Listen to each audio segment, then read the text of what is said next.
Oi, eu sou a Grazi e esse é o 15 Minutos com a Bíblia. Hoje falaremos sobre o capítulo 33 de Números, as etapas da viagem desde o Egito. Estas são as jornadas dos israelitas quando saíram do Egito, organizados segundo as suas divisões, sob a liderança de Moisés e Arão.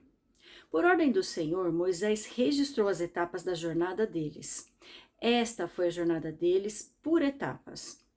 Os israelitas partiram de Ramsés no 15º dia do primeiro mês, no dia seguinte ao da Páscoa. Saíram marchando desafiadoramente, à vista de todos os egípcios, enquanto estes sepultavam o primeiro filho de cada um deles que o Senhor matou. O Senhor impôs castigo aos seus deuses. Os israelitas partiram de Ramsés e acamparam em Sucote. Partiram de Sucote e acamparam em Etã, nos limites do deserto. Partiram de Etã, voltaram para Piairote, a leste de Baal-Zefon, e acamparam perto de Migdol. Partiram de Piairote e atravessaram o mar, chegando ao deserto. E depois de viajarem 3 dias no deserto de Etã, acamparam em Mara. Partiram de Mara e foram para Elim, onde havia 12 fontes e 70 palmeiras, e acamparam ali. Partiram de Elim e acamparam junto ao Mar Vermelho. Partiram do Mar Vermelho e acamparam no deserto de Sim. Partiram do deserto de Sim e acamparam em Dofca. Partiram de Dofca e acamparam em Alus.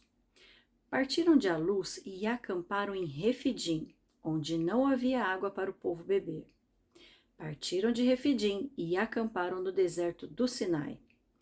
Partiram do deserto do Sinai e acamparam em Quibrote Hataavá.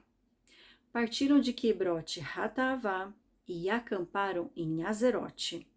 Partiram de Azerote e acamparam em Ritmá. Percebemos que Deus orienta Moisés que registre as etapas da peregrinação desde o Egito até acamparem junto ao Jordão. Ao longo de 40 anos e através de todo esse percurso, Moisés foi aquele que conduziu os israelitas. Todo grande líder tem a responsabilidade de deixar um legado para as próximas gerações. Sem dúvida, Moisés cumpriu esse propósito ao deixar escrito todo o Pentateuco. Nele aprendemos grandes lições a respeito de quem Deus é, o que Ele espera de nós e quais são as suas promessas para a nossa vida. Através do registro de todas as histórias, leis, ordenanças e princípios, foi criado um verdadeiro manual da vida, que nos ensina a percorrer o caminho que Deus determina. Ao descrever etapa por etapa o trajeto percorrido, Moisés demonstra que nem sempre o caminho mais curto é o que deve ser tomado, segundo a perspectiva divina. Ao mencionar os lugares pelos quais passaram, ele relembra também alguns dos acontecimentos marcantes, e creio que cada um deles traz consigo uma lição. Esse capítulo não se trata apenas de um resumo, mas de uma ênfase sobre como se desenvolve uma caminhada através do deserto. Sempre digo que deserto não é lugar de permanência, mas sim lugar de passagem. E aqui vemos como os israelitas se moveram ao longo de toda essa jornada. Se tem uma coisa que aumenta o tempo de deserto, é certamente a murmuração, como veremos nos destaques a seguir. A caminhada se inicia com a partida do Egito, relembrando que ao partirem, os egípcios estavam enterrando seus primogênitos e que isso aconteceu para que Deus impusesse castigo aos seus deuses, ou seja, punisse a sua idolatria. Seguindo a narrativa, eles atravessam o mar e depois de 3 dias chegam a Mara, onde reclamam da falta de água para beber e onde Moisés cura as águas. Logo em seguida, chegam a Elim, onde havia água com fartura, 12 fontes e 70 palmeiras. Prosseguem viagem e chegam a Refidim, onde novamente não havia água. Depois de mais algumas etapas, chegam a Ritmá. Fizemos uma pausa na leitura propositalmente, pois nesse ponto os israelitas passarão por etapas em que literalmente andarão em círculo. Pois ao partir de Ritmá, poderiam ir direto para Ezion-Geber. Mas Deus os fez dar a volta, para que tivessem mais tempo de aprender as lições necessárias. Sugiro que você pesquise e observe a imagem do mapa da peregrinação, pois ficará mais fácil de entender o quanto a murmuração atrasa a nossa caminhada, através da visualização do caminho que percorreram. Versículo 19. Partiram de Ritmá e acamparam em Rimon-Perez. Partiram de Rimon-Perez e acamparam em Libna. Partiram de Libna e acamparam em Rissa. Partiram de Rissa e acamparam em Queelata. Partiram de Queelata e acamparam no Monte Sefer. Partiram do Monte Sefer e acamparam em Arada. Partiram de Arada e acamparam em Maquelote. Partiram de Maquelote e acamparam em Taate. Partiram de Taate e acamparam em Terá. Partiram de Terá e acamparam em Mitka. Partiram de Mitka e acamparam em Rasmon. Partiram de Rasmona e acamparam em Moserote. Partiram de Moserote e acamparam em Bene-Jaacã. Partiram de Bene-Jaacã e acamparam em Or-Gedigade. Partiram de Or-Gedigade e acamparam em Jotbatá. Partiram de Jotbatá e acamparam em Abrona. Partiram de Abrona e acamparam em Ezion-Geber. Partiram de Ezion-Geber e acamparam em Cádiz, no deserto de Zim. Aqui foram 18 etapas percorridas, sem que nenhum acontecimento seja descrito, apenas saindo de um lugar e partindo para outro. Se você observar o mapa dessas etapas, perceberá que é apenas uma volta desnecessária, pois andam todo esse percurso e retornam praticamente ao mesmo lugar de onde saíram. Versículo 37. Partiram de Cádiz e acamparam no Monte Or, na fronteira de Edom. Por ordem do Senhor, o sacerdote Arão subiu o Monte Or, onde morreu no primeiro dia do 5º mês do 40º ano depois que os israelitas saíram do Egito. Arão tinha 123 anos de idade quando morreu no Monte Or.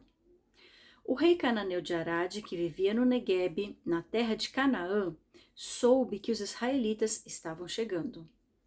Eles partiram do Monte Or e acamparam em Zalmona. Partiram de Zalmona e acamparam em Punom.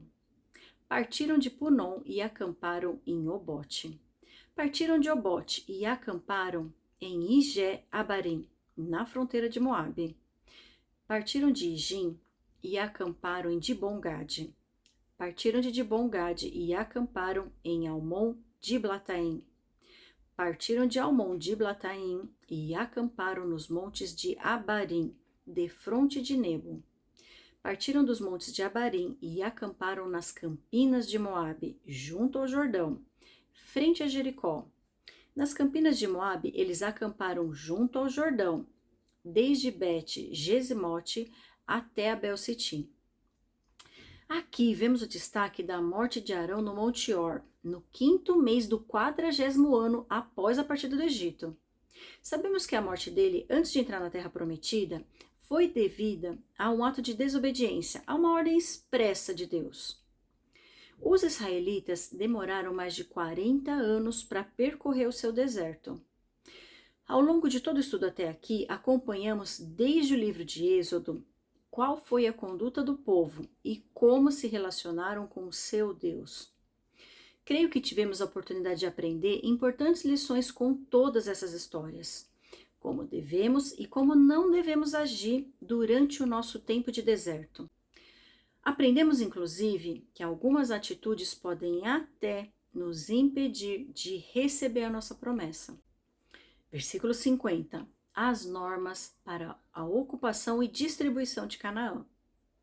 Nas campinas de Moabe, junto ao Jordão, frente a Jericó, o Senhor disse a Moisés: diga aos israelitas, quando vocês atravessarem o Jordão para entrar em Canaã, expulsem da frente de vocês todos os habitantes da terra.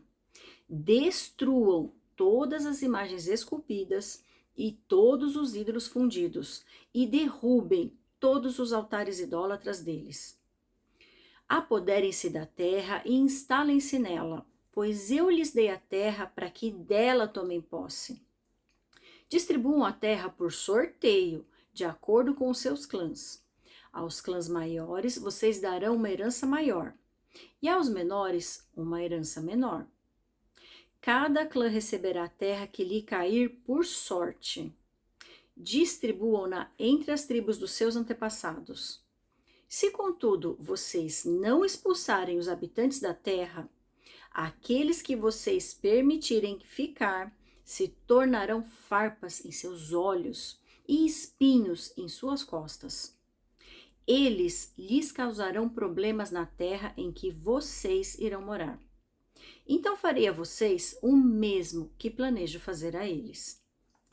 Aqui 3 pontos merecem destaque. O primeiro é que o Senhor ordena que os israelitas expulsem os povos e eliminem toda a sua idolatria.